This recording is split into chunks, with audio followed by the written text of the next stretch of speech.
Hi, you are watching or listening to the Shift Training Podcast, where we talk about personal development. We talk about physical, mental, emotional, and spiritual health, and just overall well-being. And today we're going to do a follow-up to the Where Should We Begin game. So we did this podcast episode a while ago. I don't know, might have been in the first 10 episodes, I think. And, it seems like there's some good responses and feedback on that. So we're going to do a part 2. And the original intent for the first one is simply, if you listen to this podcast, you don't really know us. We're going to, I guess, be vulnerable and just talk about whatever we want to talk about on camera. Right. And, let you guys chime in and see if anything resonates with you or not. And if you'd ever like to play this game with us, we'll probably do it at some event sometime. So keep that in mind. You're always welcome to hang and talk about these types of things with us. So, Bond, what do we got? Let's Cool. Sounds good. So we have 2 decks in here. One is where we read the sentence and we complete it. And the blue ones are going to be how we want to share. So for example, share something close to your heart. So depending on what we're going to get from this deck, the white deck, then we're going to answer it through the blue context. All right. Whatever Bond says, we're doing it. All right. Let's do it. Okay. Shall we start? Let's begin. All right, let me shuffle this a little bit before we get started. No, you missed All right, choose one card. Bet. You have no idea what's about to happen. Cool. All right. And then I'm going to choose one blue card. We're going to start by reading the white card, and then I'll read the blue card on how you're going to answer it. Okay. Okay, so this one's fun. Do I read it now? Yes. Okay, so it says, I hope you never find out about the time. About the time, okay. So the way you're going to share is you wouldn't tell your coworkers. You wouldn't tell your coworkers. Oh, that's interesting. I hope you never find out about the time.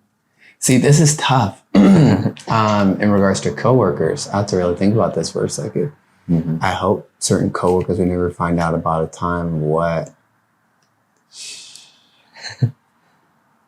I don't know. I feel like I don't have anything that's that good, like that's scandalous, I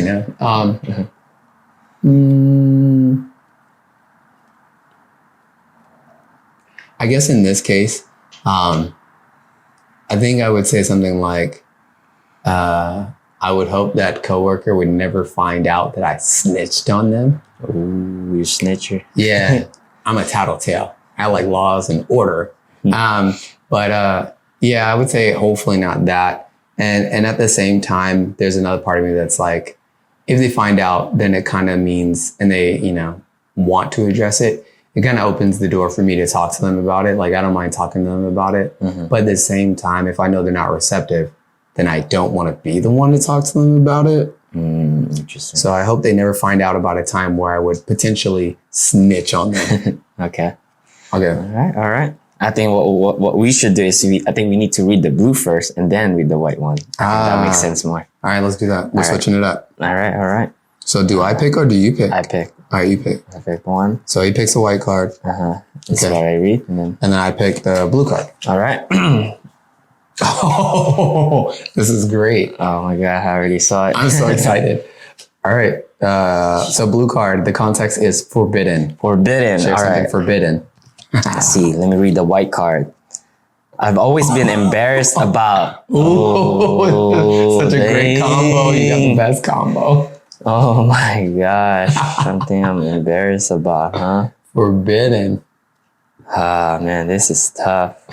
I think one of the most embarrassing moments that I kept to myself is when it's gotta be forbidden. Well, when I put myself that wasn't forbidden, I share it to the class. Oh no. Everyone has those moments.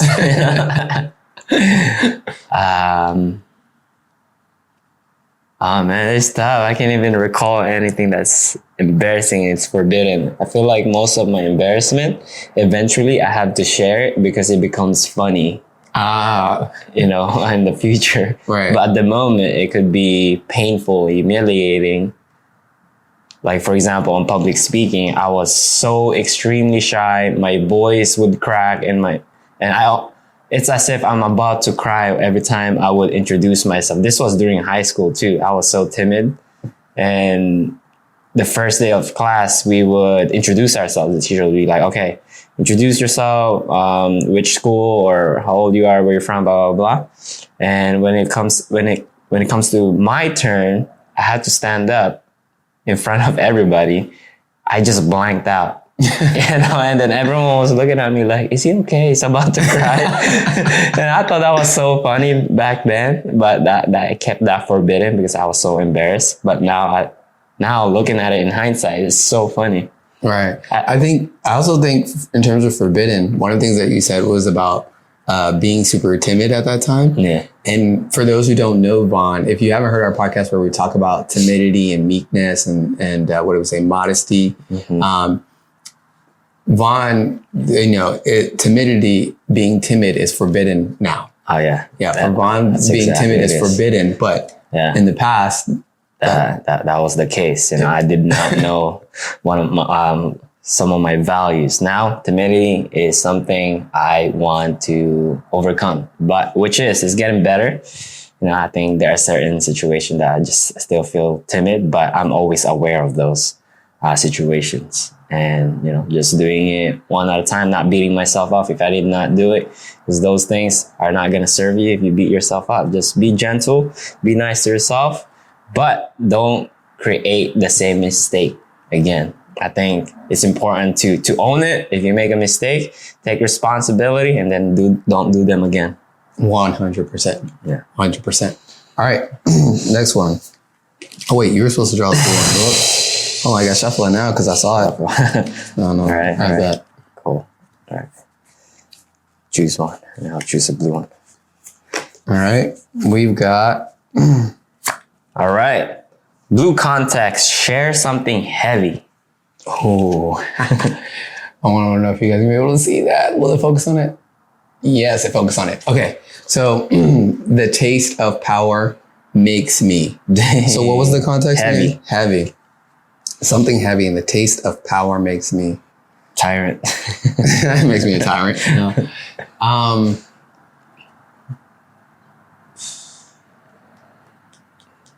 This is an interesting one. I have to really think about it. I'd probably say stressed.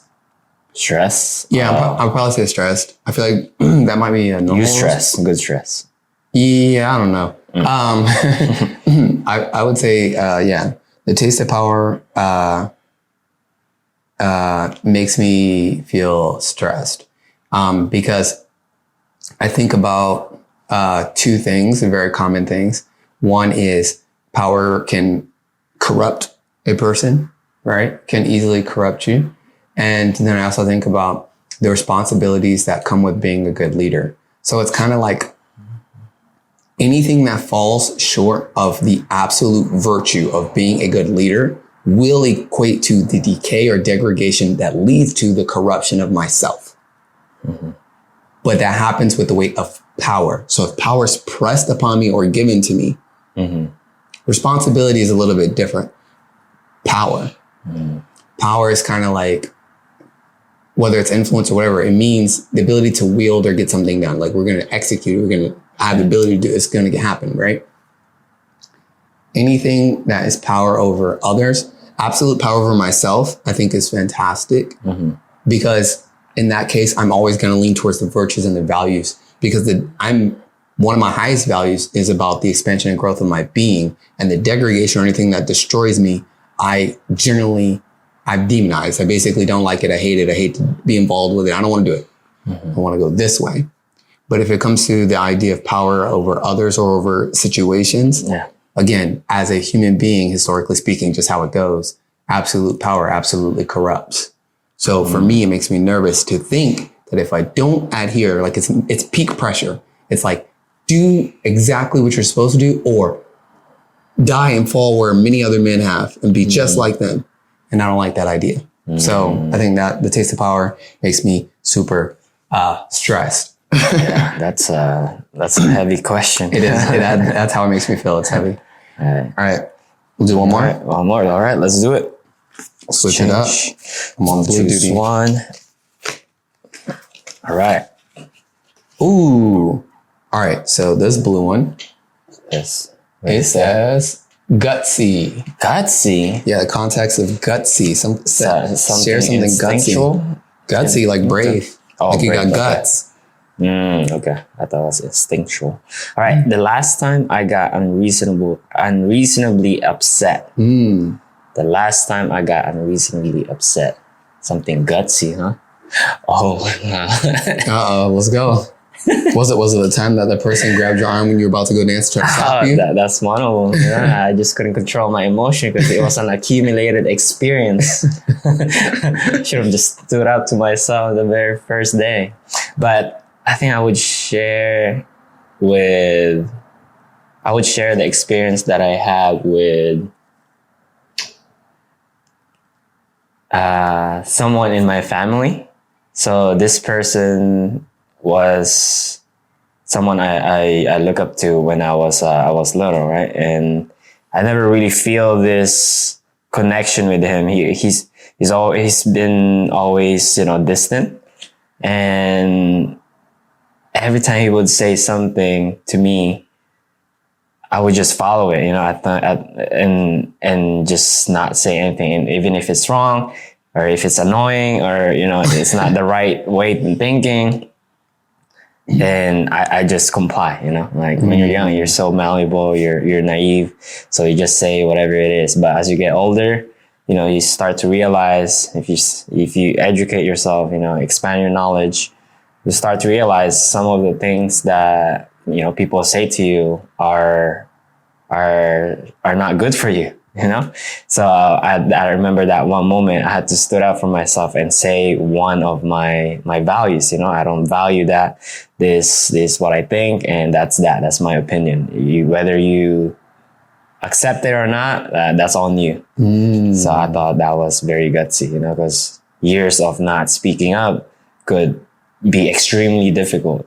100%. Definitely get you feeling some resentment and some anger for sure. Exactly. And you become more understanding as you experience and know more about it. Yeah. Sure. All right, let's do bonus round. One more. Ooh, bonus round. All right, your turn, Will. All right, bet. Juan is choosing one of the blue, and I am choosing one of the white for those who only listen and do not watch. The context is share something you wouldn't tell your mother. Oh, God dang, my mom should probably listen to the podcast. Listening. Oh, this is fun. Okay. So the white card says, a story I tell about myself that isn't entirely true. So yeah, a story I tell about myself that isn't entirely true, that I wouldn't tell my mom. I need to think about this one for a second. This is interesting. Let's see. About myself that is entirely true, that I wouldn't tell my mom.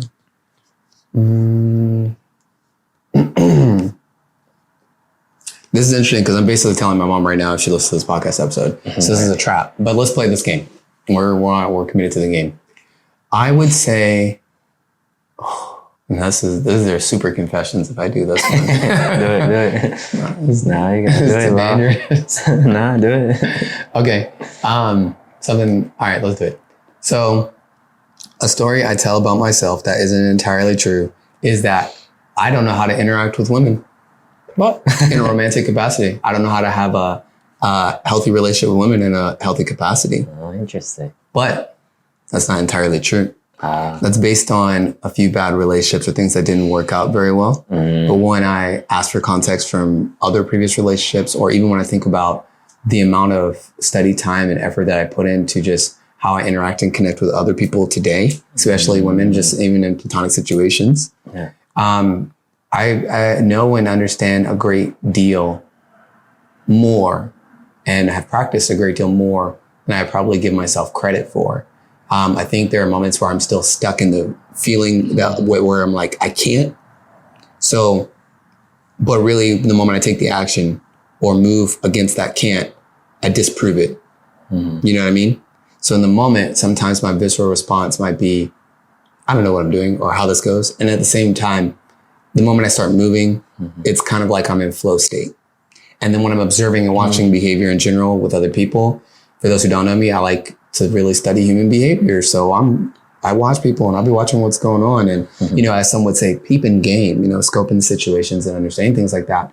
And I have a pretty good understanding of how those things play out more often than not. So I think that's something I wouldn't say to my mom, just because I don't want that to create undue pressure due to, you know, childhood trauma or things like that, but also because, you know, she's always sweating me about grandkids and things like that. So I wouldn't say, Mom, I don't know if she'd be like, oh no, grandbabies, what about more babies, grandbabies? So, you know, I think that's probably something I wouldn't tell my mom, but she's probably gonna hear it anyway. So there it is. She knows. Ultimate vulnerability right here on the Shift Training Podcast. I like that answer. All right. Well, what do you want to say to your mom? She's listening right now. Love you, Mom. Thanks. You're the best. Okay. I think that's it. That's it. I think that's it for us. Anything else cultural? We have the emotional wellness classes. We'll be launching those soon. If you're interested, send us a message, a DM, an email at support@shiftownyourlife.com. And we're glad to send you a link, let you know the details. We'll be dropping some more videos, giving more information about that. But in short, we're going to be holding these first 4 classes via Zoom. The cost is going to be super low. We're going to, you know, charge very little, but we're also going to ask that you give us good feedback. And that way we can help build up the next set of classes to be even better. Vaughn will be dropping a video with more context as to what we'll be covering those first few classes. And I think that's it for today's episode. Yeah, that's it. So don't forget to follow us on our socials, Shift on Your Life, and don't forget to subscribe to our podcast and YouTube, Shift Training. All right, guys. Thank you. We appreciate you. And we hope that you enjoy this episode. Have a great day. Peace.